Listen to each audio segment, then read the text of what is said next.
as those that are constant and dependent. Papa may have been a rolling stone, but Father was at home. All right.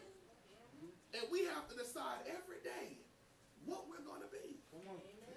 Because the decisions that we make today are going to decide how our children are going to live tomorrow. If you want your son to be a strong man, be a strong man. If you want your son to be responsible, be responsible.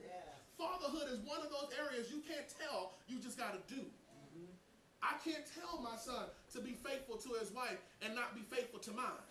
I can't tell my son to spend time with his kids and not spend time with mine. I can't tell my son to go out there and provide and not do mine. Fatherhood is something you have to do, and it's a teaching art through example, not through lecture. Fatherhood requires real men. Men that understand that the reason you have broad shoulders is because you're supposed to carry weight. We don't have muscles to beat on our wives. We have muscles to tear the world down for us. All right. That's why we were born to be this way. Why God strengthened us to be a certain way. Why men are designed a certain way. Because there's a role that we're supposed to play. And if we don't play it, look at the world outside. It's falling apart because fathers have sat down.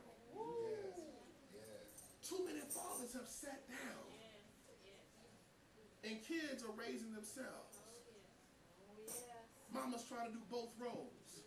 She got to go to work. She got to come home and cook. She got to take care of the kids and take care of herself. And then sometimes try to find a way to be loving.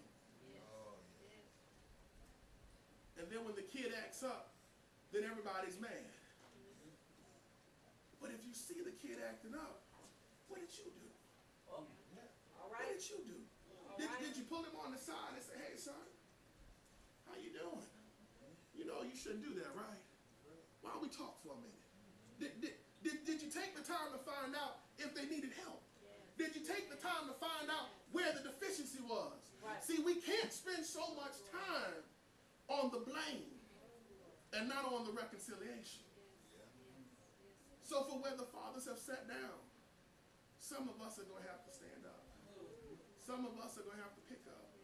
Some of us are going to have to do more. You know what? I know people say this, and I close. I told y'all I wasn't going to be up here long. People say, well, that's not my kid. That's not my problem. That's not my responsibility. That's not what I need to deal with. Somebody else needs to do it. Let me tell you something. If God would have looked at us the same way we look at some of these kids out here, we'd be in a burning hell right now. All right. If God would have said, well, that ain't mine. Tell the truth. I mean, if you really want to be technical about it, we're only adopted. You really want to be technical.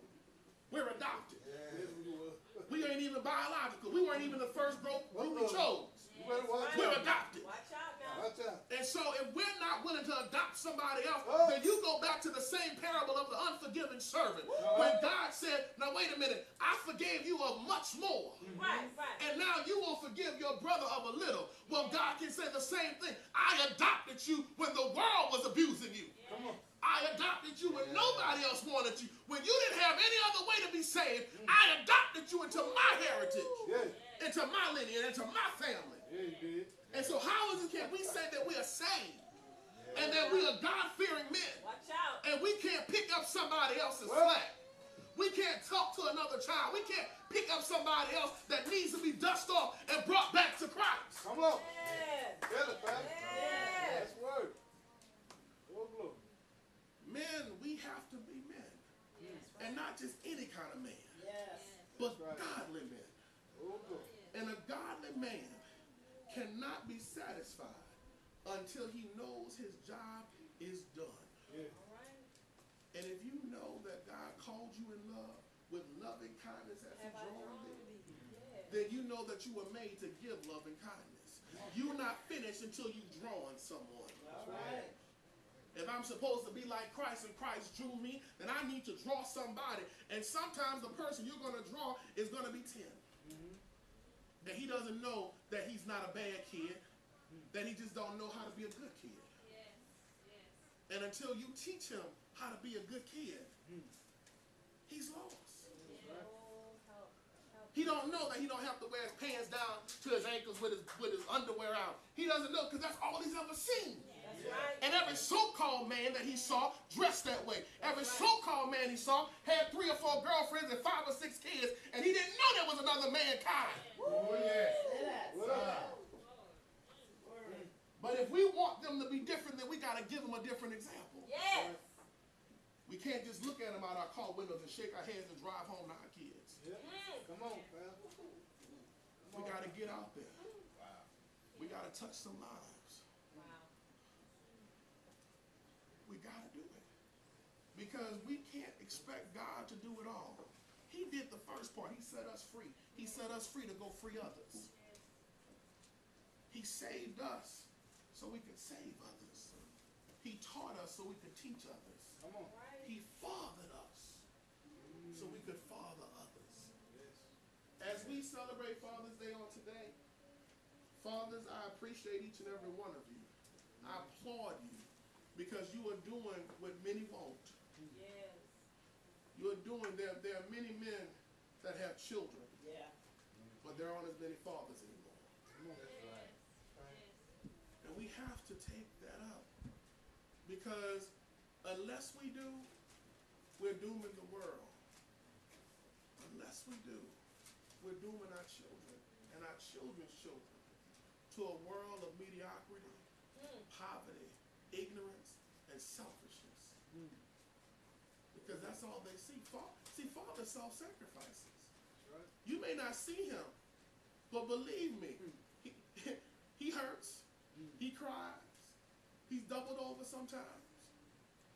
See, that's one of the reasons why people don't always understand why it's so in season to give Father some credit.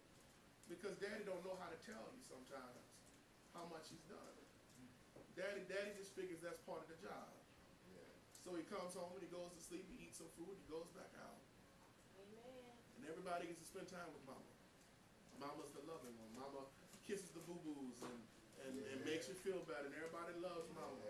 But don't forget about Daddy. Don't forget about the one that when you get real scared, you run up under. You run under Mama for certain things. But when you get real scared, you running up to Daddy. Yeah, you want somebody to come in and save you. All right. Well, don't forget about it. And for those fathers, I know your families did a wonderful job with you today. And I encourage you to continue to be the men that you are for your families. But don't stop there. Don't stop there. There are young men everywhere that need to see you. Because they need to know what they can be, even if their biological wasn't. Yeah. With that,